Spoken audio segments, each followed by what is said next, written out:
Since we began this series, more than 50 of America's most accomplished and famous journalists, many of them winners of the Pulitzer Prize and Emmy Awards, have come to Stony Brook to share their stories, stories of their lives, their careers, their work.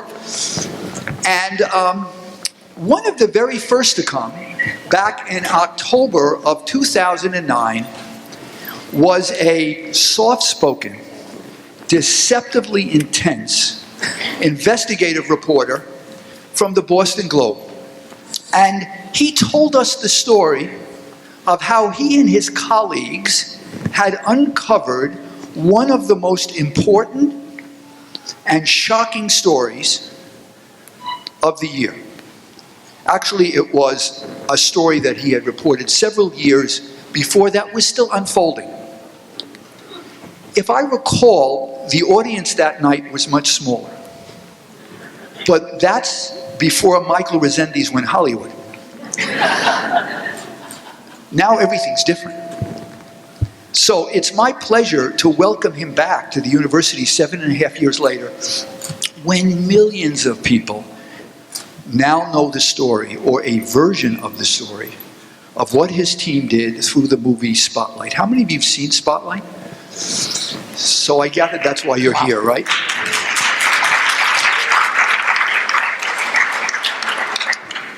You know, the message of the movie for me is very simple and crystal clear. The movie actually wins the Oscar exactly 40 years after another journalism movie was nominated for the Best Picture, and that was All the President's Men. And in those 40 years, a lot has changed in America. A lot has changed in journalism, not always for the better.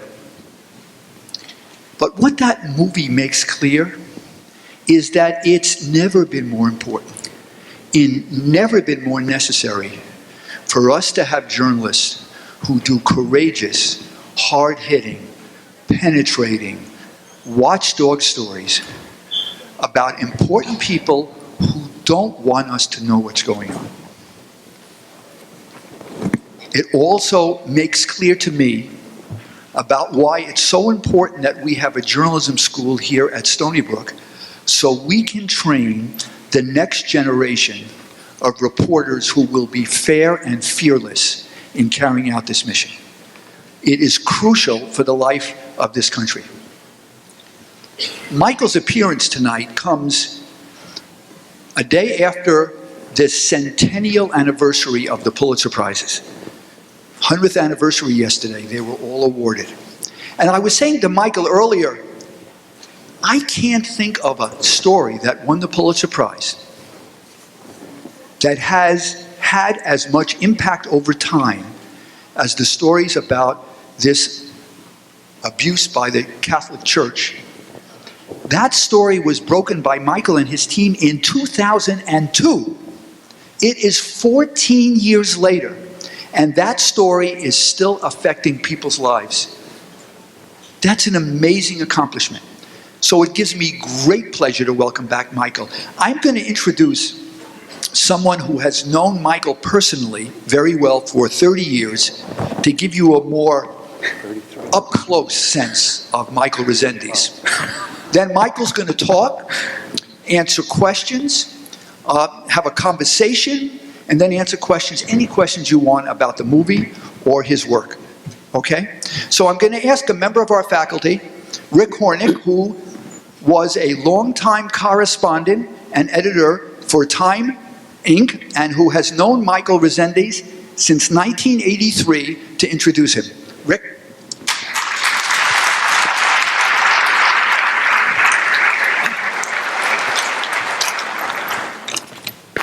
Yeah, Michael just blanched when Howie mentioned that. I said, well, he was 12 when I met him. Anyway, good evening. In 1983, I became Boston bureau chief for Time magazine. And at the time, I thought I was as tough as any journalist on the planet. I had just come out of 2 years in Poland, covering the Solidarity Uprising, the martial law crackdown, tear gas, water cannon, beatings, secret police, informers. Then I met Mike Rezendes, and I realized that I wasn't the toughest journalist in the world. He was the toughest journalist in the world.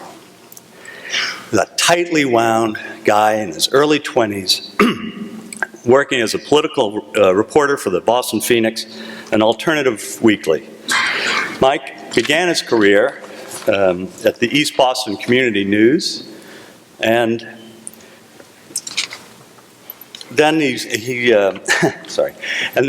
served brief stints at the San Jose Mercury News and the Washington Post before joining the Globe in 1989. And when I say that Mike was a very tough reporter when I met him in 1983, I mean that Spotlight, this wonderful film, only begins to capture how tough it was to do that story in Boston. Boston, I'm sure many of you are familiar with it, but anyone who's ever worked there knows that it is one of the most insular, parochial cities in America.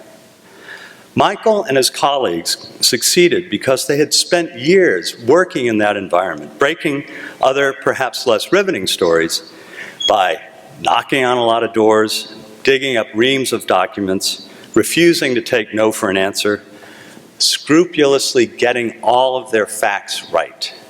This is a crucial part of any journalism when you're going after big targets. And standing up to those big targets, to the powers that be, religious, commercial, political, and criminal.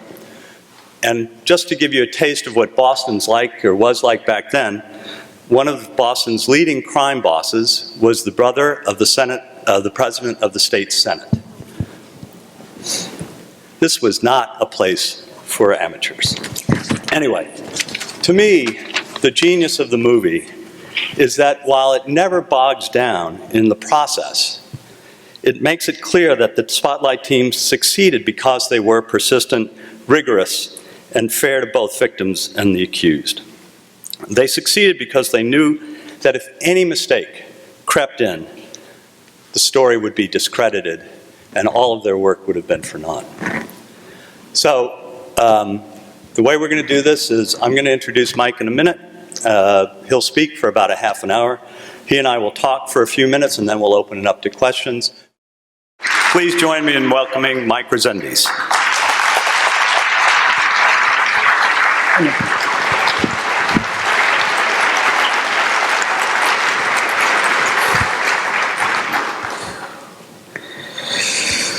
Well, thanks everybody for coming. I really appreciate it, especially on a beautiful evening when people could be out knocking on doors or handing out leaflets for their favorite presidential candidate. Activities that I personally would endorse.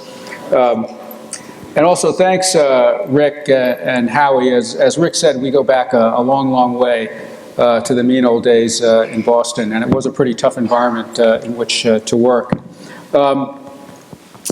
As you know, I want to talk about the Spotlight movie. I'm sure you'll all like to know how it got made, and I'm happy that so many of you have seen it.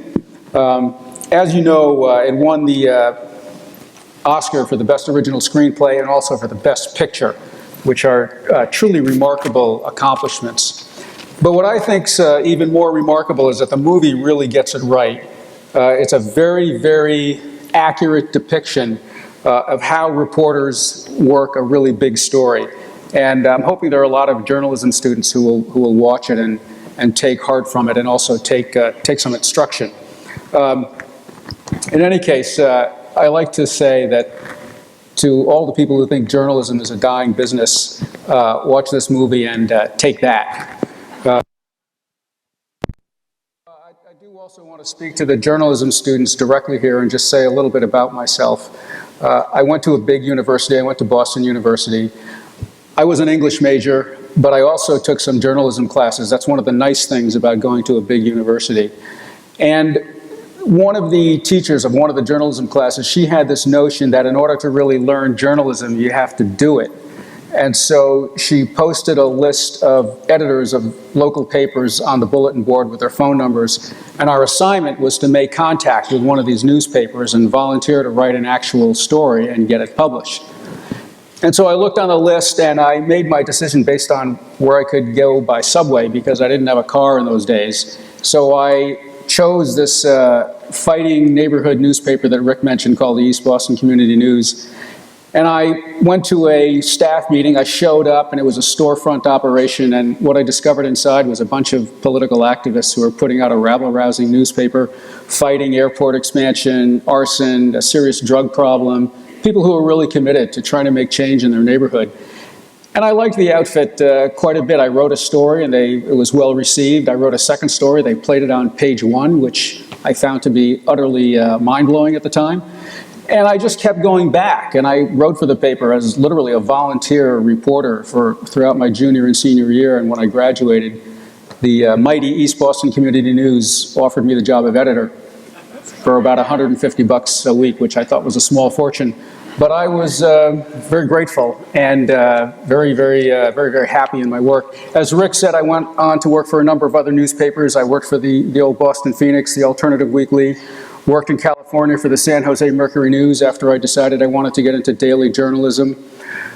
I worked for the Washington Post, and then finally I was able to come home and work for the only paper I really wanted to work for, the Boston Globe. And now I'm still at it. I've been on the Spotlight team since 2000, more or less, off and on, mostly on. And I'm still fighting the good fight with my wonderful colleagues. I want to talk to you about the movie, but first I want to talk to you about the investigation that led to the movie. And then I'll tell you how the movie got made, I think against all odds, to tell you the truth. And then I'm going to talk about a couple of subjects that are really important to me, and I hope they're important to you too. And one is the state of investigative journalism today, and the other is what the Boston Archdiocese and the Vatican are doing or not doing about clergy sex abuse. So, first of all, whenever I give a talk like this, I like to point out that the Boston Globe Spotlight team did not discover clergy sex abuse, not by any stretch of the imagination. There had been several previous scandals. There was a scandal as far back as the mid-'80s in Louisiana. There was a priest by the name of Gilbert Gauthier, a true pedophile who had molested more than 100 children. This was the first major clergy scandal that broke into public view. The reason it happened is a victim's family broke what was supposed to be an ironclad legal confidentiality agreement, filed a lawsuit, and it got into the newspapers. There was also a scandal in Texas, in Dallas, Texas, regarding a priest by the name of Father Rudy Koss. And then in the early 90s, 10 years before the Spotlight came along, there was a major scandal in Fall River, Massachusetts, the neighboring diocese to the Boston Archdiocese. And there was a priest by the name of James Porter who also molested more than 100 young people over several decades. So we were not first by any means, and there were many other instances of priests who'd been arrested, charged with abusing young people.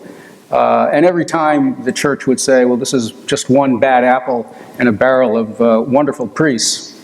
So the question, I guess, is what made our work different, and why did we win a Pulitzer Prize for public service, and why did this become a major motion picture? And there were a number of things that made our work very, very different than what had come before. The first thing is we proved that there was a cover-up.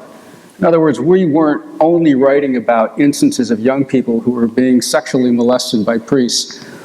We proved that high church officials, including Cardinal Bernard Law, knew that a priest by the name of John Gagan had spent 30 years molesting more than 100 children in 6 different parishes.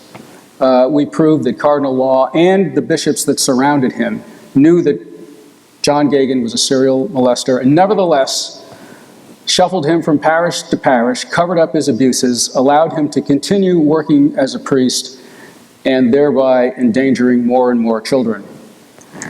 The other thing that we did was different was to provide some insight on the scope of the problem.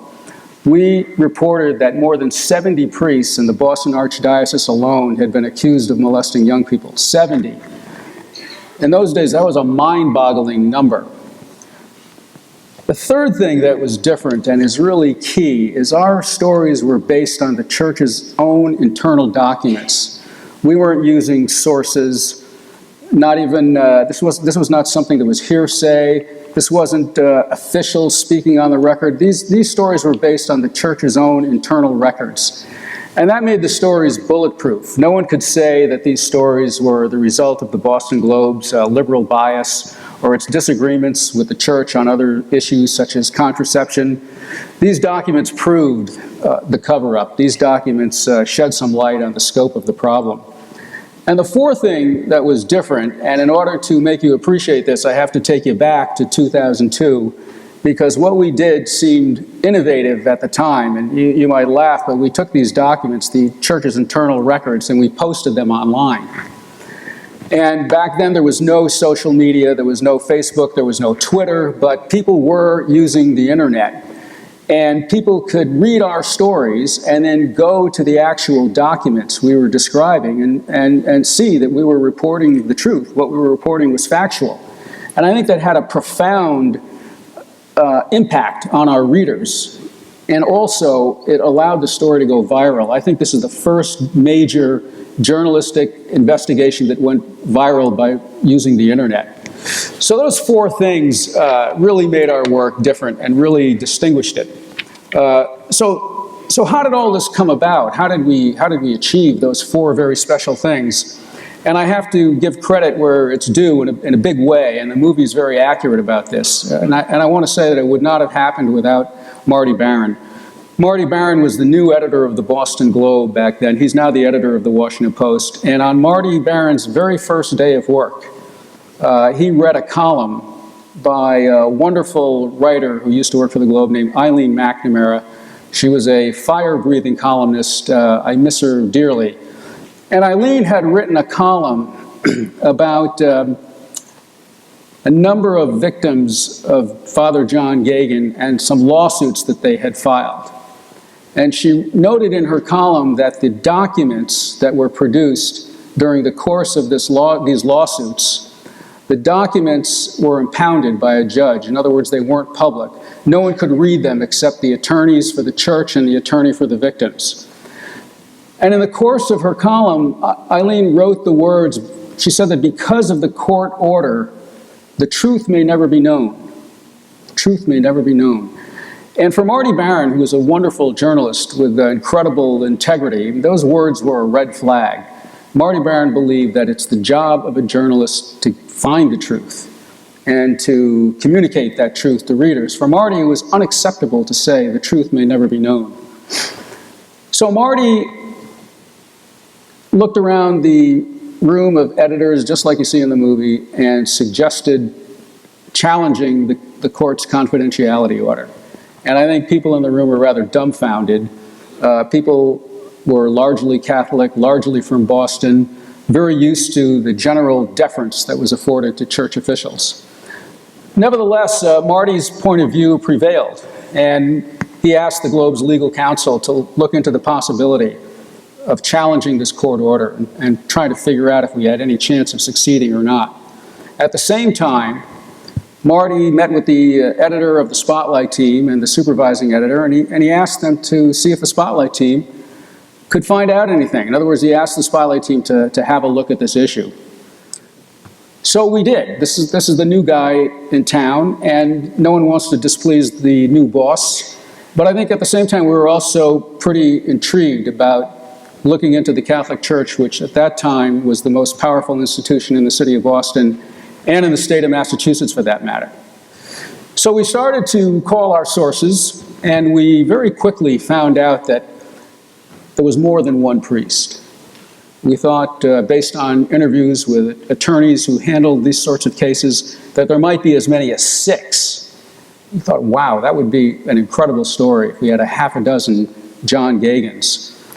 And so we started a two-pronged approach. One was to see if we could determine the scope of the problem, and the other one was to go deep on John Geoghegan. And I was the Geoghegan guy, as you see in the movie.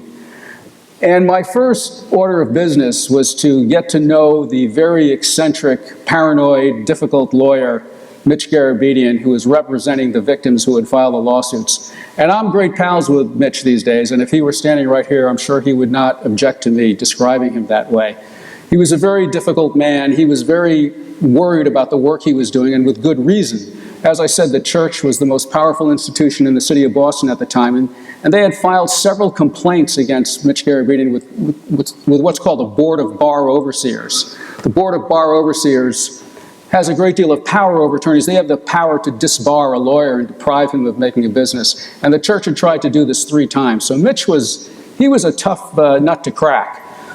And the movie is so accurate in so many ways, and you can see me in the movie trying to romance Mitch Garabedian, and I needed to win the guy's trust. I knew that he knew a lot about the Archdiocese. He had been battling alone against the church for many years, and I needed to find out what he knew. I knew there was more there than met the eye, more that you could glean from reading the lawsuits he had filed.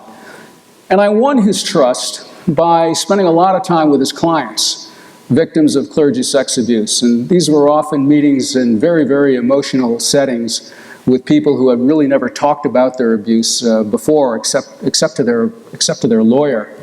And I spent many weeks in sessions like this. I mean, I'm not a trained therapist by any means, but that's what I was doing psychotherapy. I would meet with a family, I'd meet with the parents, the kids, everybody. And several times I'd be in a room meeting with people, and within half an hour, everyone would be in tears. So it was emotional. It was gripping. And eventually, Mitch got the idea that I was serious. And Mitch also liked the idea that the Spotlight team was on the case. And I think suddenly he didn't feel so alone. And so we did get to that point that you see when we're on the park bench.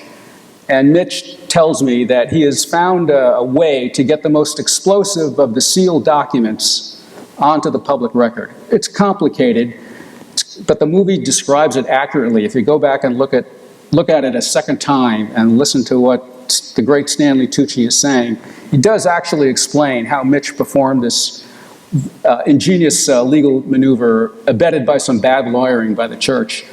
In any event, thanks to Mitch finally beginning to trust me and essentially starting to tell me everything he knew about the Archdiocese, I was able to get these records. Even without winning, we did challenge the confidentiality order, but even without winning our case, I was able to get these records thanks to Mitch Garabedian.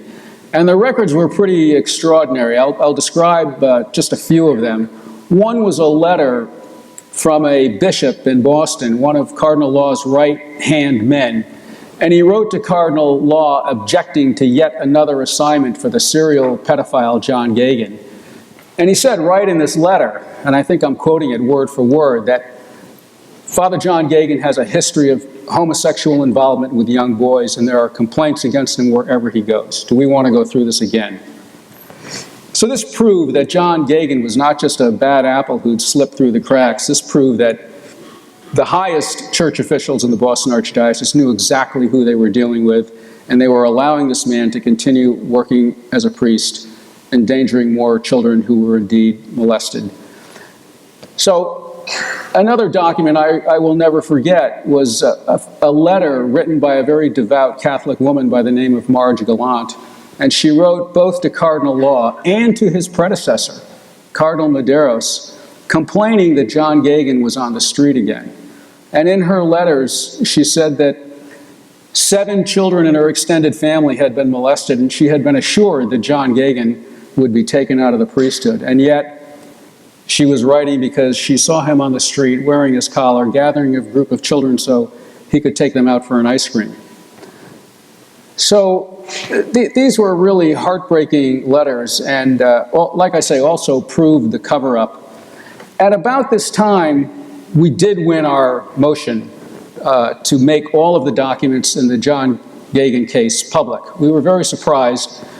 The case went to a judge by the name of Constance Sweeney, and we did a little research on her and found out that she was the product of 16 years of Catholic education. So we thought, well, we're probably not going to win this one. But to our surprise, she ruled in our favor, and that meant that we were going to get 10,000 pages of internal church documents on John Gagin alone. And these would be records about the complaints filed against him, the places where he had gone to receive treatment, and the decisions that were made by various review boards to allow him to continue practicing as a priest. At the same time, this small group of reporters made a lot of progress in determining the scope of the problem. We were getting a lot of information from lawyers, from victims, and suddenly we found ourselves with just a tremendous amount of highly explosive information. And so in January of 2002, we published 4 blockbuster stories. The first story on January 6, 2002, was about the cover-up. We reported that Cardinal Law knew that John Geoghegan had spent 30 years molesting children and nevertheless allowed him to continue working as a priest.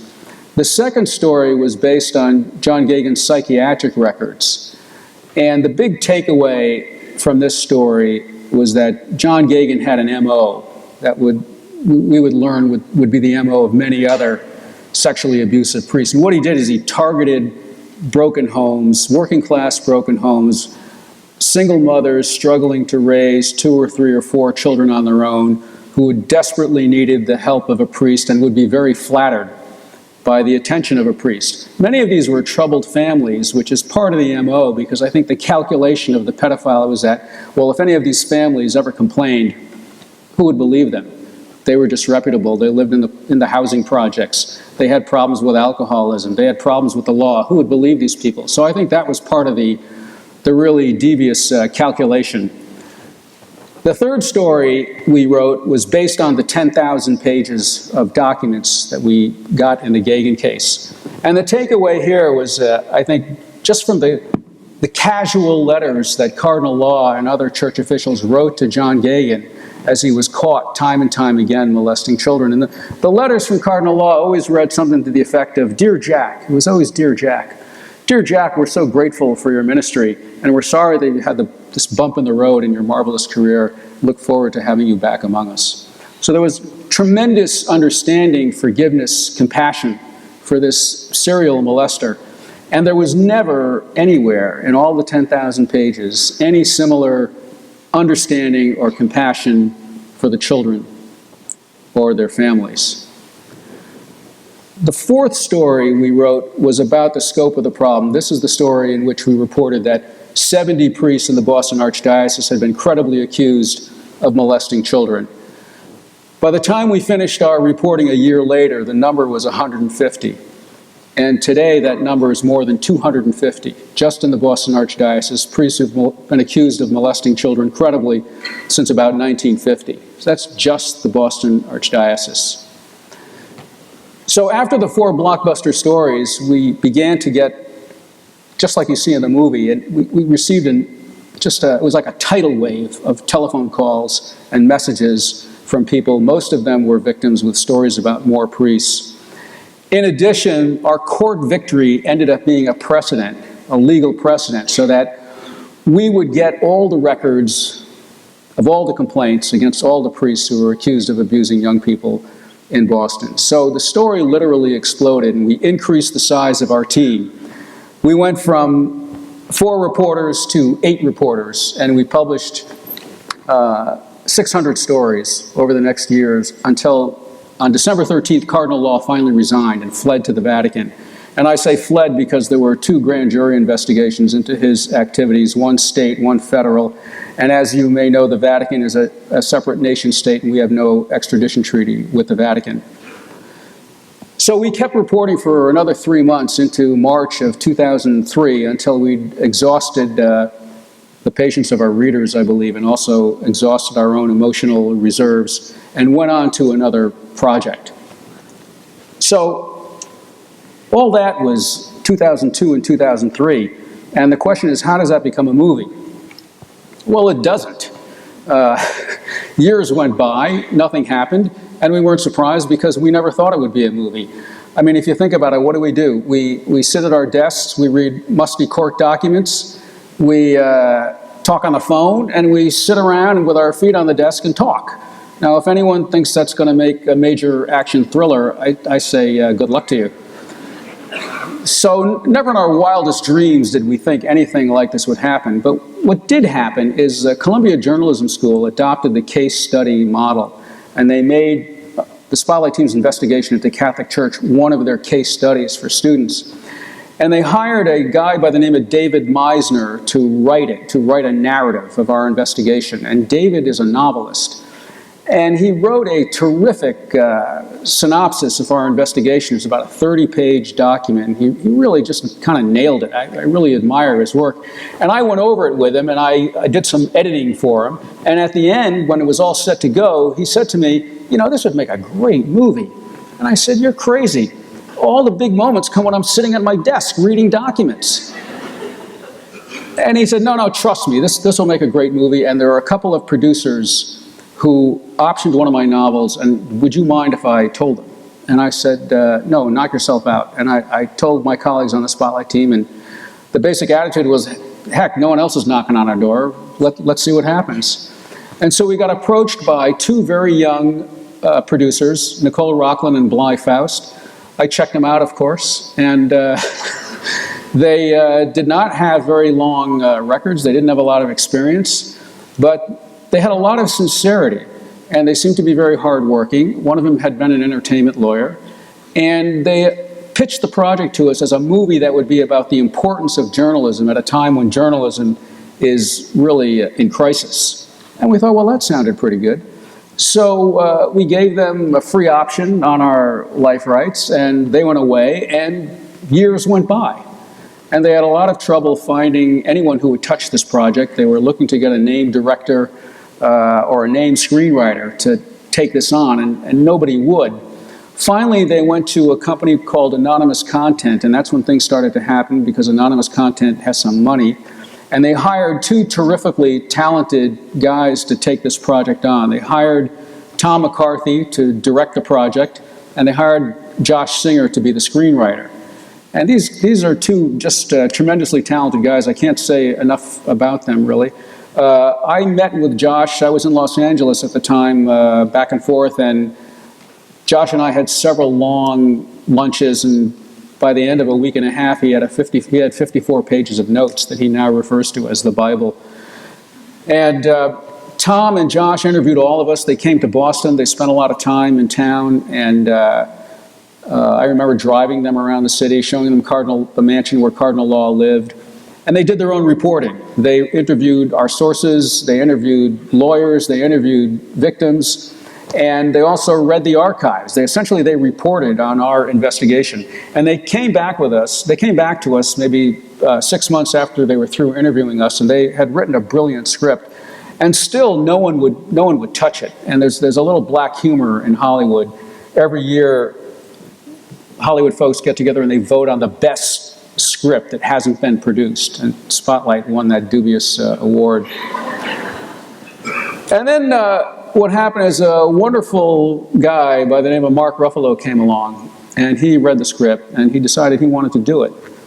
And that meant a lot, because Mark is really at the top of his game. He's probably at the peak of his career. I hesitate to say that, because I think he's going to do even more and bigger things. Mark is also a political activist, and he liked the idea of doing this story about clergy sex abuse at a time when we had Pope Francis, who is a pope who seems to want to make a lot of changes. So Mark was very excited about doing the project at this time. And because Mark is such a wonderful, open-hearted, generous guy, everybody loves to work with him. So as soon as Mark signed on, Michael Keaton signed on, and the rest of this wonderful cast also signed on. So then there was a great script and an incredible cast, and still nobody wanted to make it. And finally, the connection was made with a company called Participant Media, which is an interesting film company because it was set up by a couple of well-meaning billionaires who wanted to make movies specifically with a social purpose. And Spotlight was just all the way up their alley. So finally, things started to happen, and the cast was assembled, the crew was assembled, everybody came up to Boston, and a lot of the movie was shot in Boston. Probably 20% of it was shot in Boston. Meanwhile, the cast was spending a lot of time with all of us on the Spotlight team. The cast, I think, was very excited to do this movie for a couple of reasons. One is it was a movie about something really important. It wasn't just another superhero comic book action movie. And I think they were also really excited to play real people who were still alive that they could study. And study us they did. We went to so many wonderful dinners and we were all having a great time, and only later do we realize that they were really paying very close attention to our mannerisms and our thought processes, and they were emptying our pockets the same way we empty the pockets of our sources. So, as I said, about 20% of it was shot in Boston, about 20% of it was shot up in Toronto. We all spent a lot of time on set. I spent a lot of time with Mark Ruffalo. He visited my home. He shadowed me at the Globe, and I really enjoyed getting to know him. And I think all the members of the Spotlight team feel the same way about the actors who portrayed them. All of us, I think, feel very lucky that our stories landed in the hands of such talented people. Still, I, for one, never thought that this movie would win an Academy Award for Best Picture. Even as the movie was being shot, I thought to myself, well, this will be a pretty good movie. It'll probably open in some art house and play for a couple of weeks, get a few good reviews, and slip beneath the waves, never to be heard from again. So everybody went away, and Tom McCarthy went to work with his editor, and they came to Boston once and showed us a rough cut of the film. And what I mean by a rough cut is it's a version of the film that has a fake soundtrack, and it's not quite color corrected, and the scenes sometimes don't quite mesh. But so they came and they showed us this rough cut, and they wanted to know what we thought. All along the way, Tom and Josh were just incredible, I think, because they wanted our input all along the way, and the actors did too. So poor Tom and Josh, they came with the rough cut, and I think they expected to have a very robust, intense conversation about the movie. And we were all stunned into silence. I mean, it was such a emotional experience to see ourselves portrayed on screen. And by the way, it was a very tough time of our lives, I think. The work was very grueling, and it was just a hard time, and I think we didn't really want to go all the way back, and the movie took us all the way back. But eventually, we told Tom and Josh that we love the movie, and we do, very much. It's incredible that it won Best Picture Academy Award. I think what's more important to us is that the movie has given our work a second life, and the survivors love it, and that's the best thing of all. The survivors love this movie because it validates their story. The survivors are people who were ignored for decades by the church and felt ashamed of their experience. Many of them believed that they were at fault. And our work, I think, liberated thousands, maybe tens of thousands of survivors all over the world to finally say, hey, you know, this happened to me and it was wrong. And the movie just amplified all that. And because of the movie, there are another wave of survivors who have come forward to tell their stories. And I'm very, very grateful for that. So this takes me to what the impact of this movie might be for journalism and for the teachers and students here at Stony Brook. And, you know, this movie is often compared to All the President's Men. And I think it's a very apt comparison for a couple of reasons. One, both are local stories. These were both local stories. The Watergate was about a 2-bit break-in, and it was covered by a couple of young crime reporters. And Spotlight was about one priest, just one. And both stories went national and both stories went global. So they have that in common. Another thing they have in common is they both are about, really, the cover-up. They both exemplify the adage, it's not the crime, it's the cover-up. So they have that in common as well. All the President's Men, in addition, inspired another generation, a new generation of young people to become journalists, good journalists, the kind of reporters that you see depicted in the Spotlight movie, the kind of journalists who want to get the truth. And the question is, will Spotlight have a similar effect today? And I, for one, hope it does. Journalism is in a state of crisis. Howie and I were talking about this earlier, and Rick as well. And it's a serious crisis. The internet, despite all the wonderful things about it, has destroyed the revenue model for newspapers. And as a result, editors are cutting their staffs and cutting their investigative staff, sometimes to the bone. And it's a very serious problem. I, for one, believe that without investigative reporting, democracy itself will not work.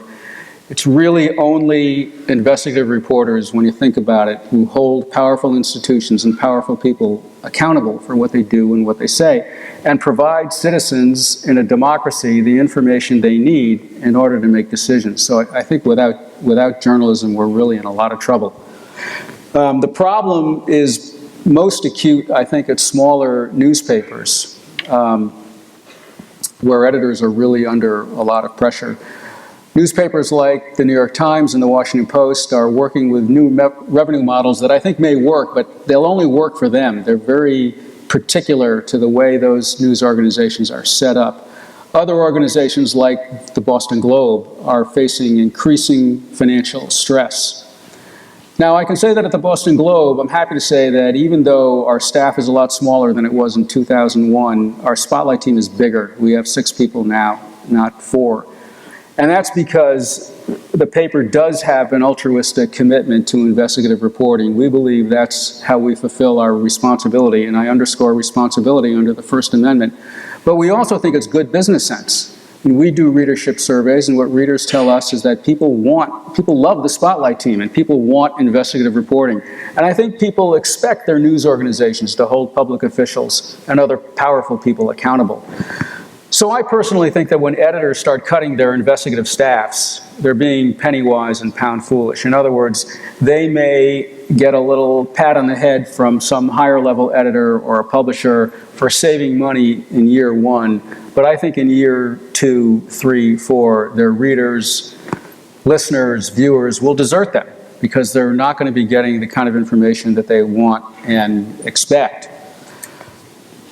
So that leads me to the Catholic Church and what's happening with the Catholic Church. And the two issues come together for me because, in my opinion, the church still needs to be held accountable for dealing with clergy sex abuse. I can tell you that in the Boston Archdiocese, Cardinal Sean O'Malley has taken some admirable measures to prevent child sex abuse. For instance, everyone in the Archdiocese who deals with children has to undergo a criminal background check.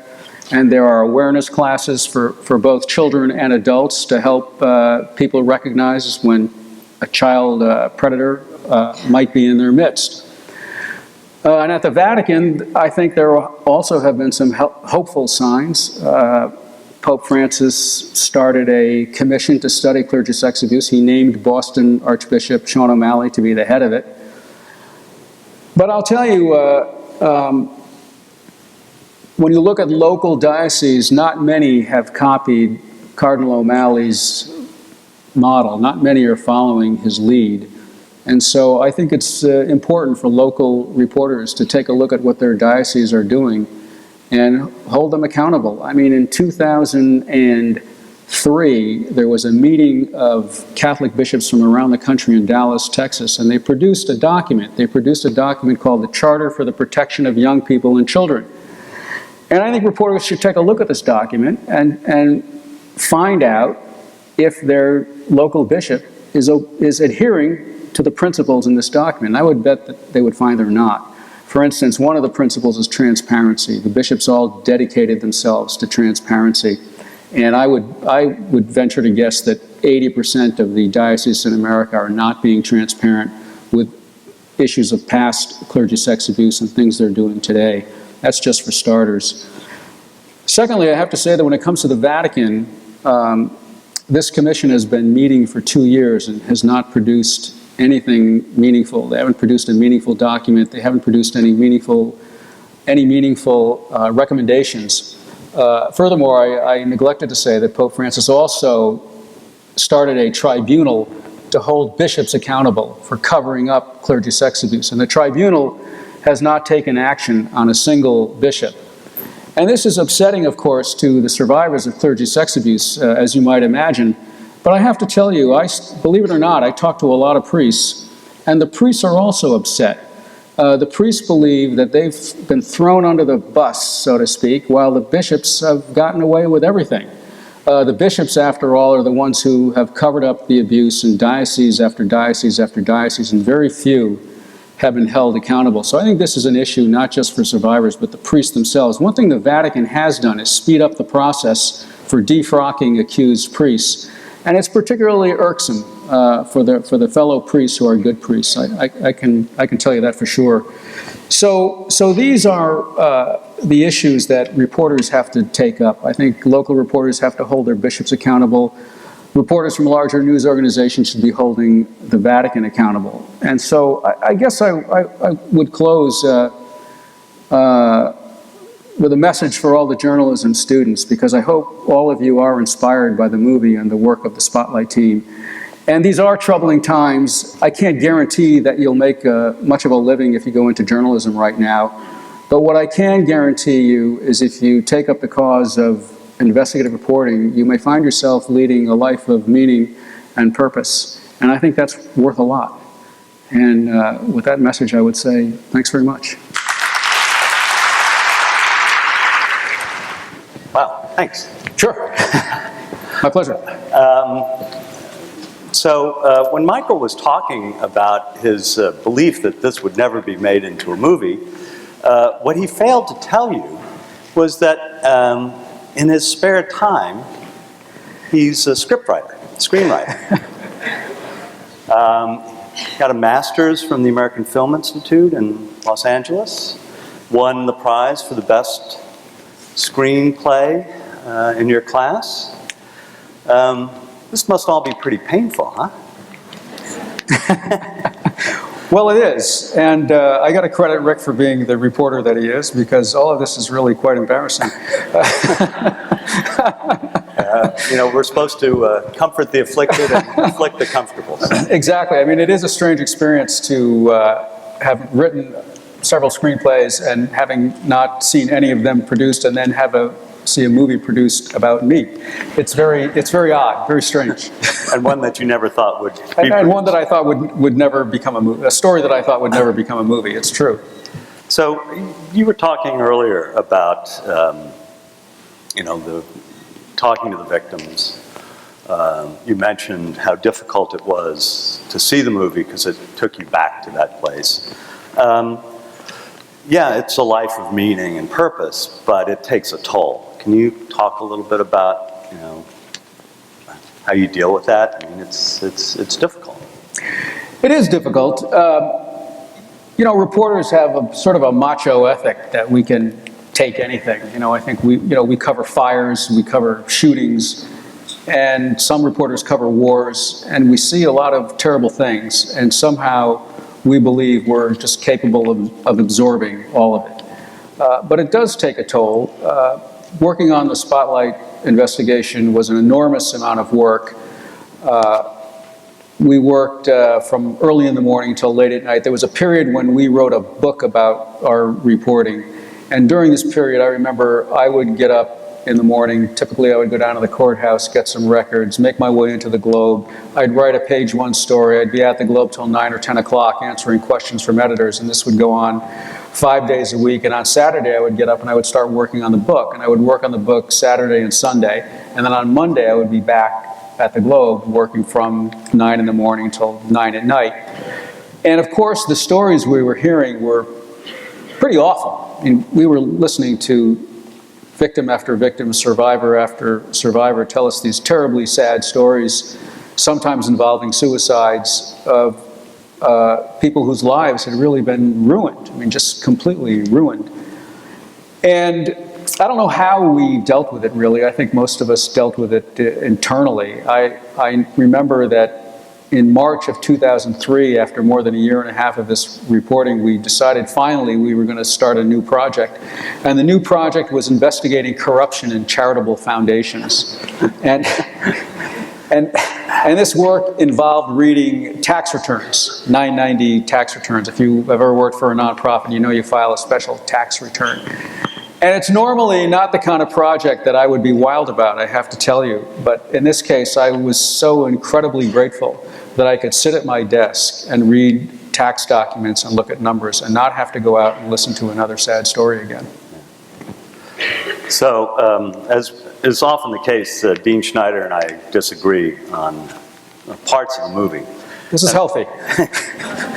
So, and one of the things is that he, I think, found it unbelievable that Walter Robinson had this story. I mean, for all of those of you who've seen the movie, to me, it's the most amazing, part of the movie, because it shows that it's not just, journalists are great, riding to the rescue, but they're flawed.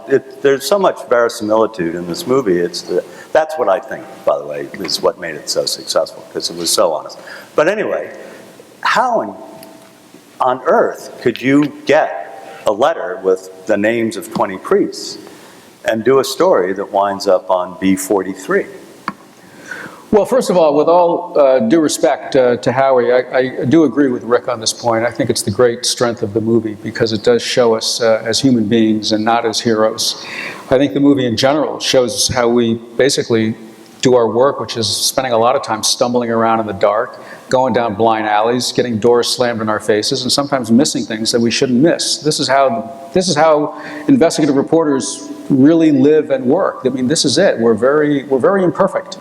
And newspapers are very imperfect. So how does that happen? Well, I don't know how it happened specifically. None of us remembers getting this list. None of us remembers reading the story that appeared on page B43. Yes, Walter Robinson was the Metro editor, but he did not directly supervise this reporter. There was another editor between the Metro editor and the religion writer. So none of us could really explain it. And I think, as I said, it shows how imperfect we are. Newsrooms are very chaotic, and often you have, the phones just ring and ring and ring, and usually you have some college interns who are taking the phones. And maybe they are capable of recognizing a good tip, maybe they're not. We get a lot of mail that no one ever reads. It goes right into the wastebasket because there's a mountain of it. And why we missed this story that ran on page, this story actually got into the paper, but we all missed it. And it's our fault. We shouldn't have missed it. But I think what's brilliant about the movie is it uses this faux pas to make a larger point. And the larger point, I think, is the movie is trying to show that everybody knew this was going on, and everybody had a collective responsibility to say something, and so many, many people did not. Whether it's the lawyers, whether it's the police you see at the beginning of the movie, whether it's the spokesperson for Boston College High School, whether it's the Boston Globe. And I gotta say, we now know that this phenomenon of clergy sex abuse was happening in every major city in America, and every major city in America had a major metropolitan daily newspaper, and they didn't do the story either. Finally, we did. Yeah. So, I guess to me, the mystery that's not addressed in this movie is why John Law gave Gehagen a free pass 30 times or whatever it was. Well, I mean, I know you don't have any, well, you've read all of the documents. Yeah. So there must be something in there that, I do. How Actually, can you rationalize this? Yeah, I have thought about that very deeply, as you might imagine.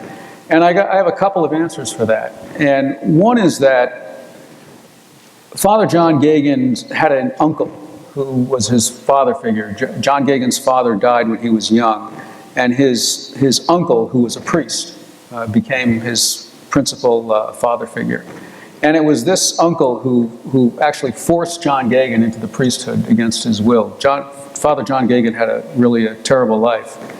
And, but his father figure, his uncle, was very, very influential in the Boston Archdiocese. He had started a new parish in one of the growing suburbs outside of Boston, and he was politically influential. And at some point, at the end of a year of reporting, we were able to get Cardinal Law's personal calendar.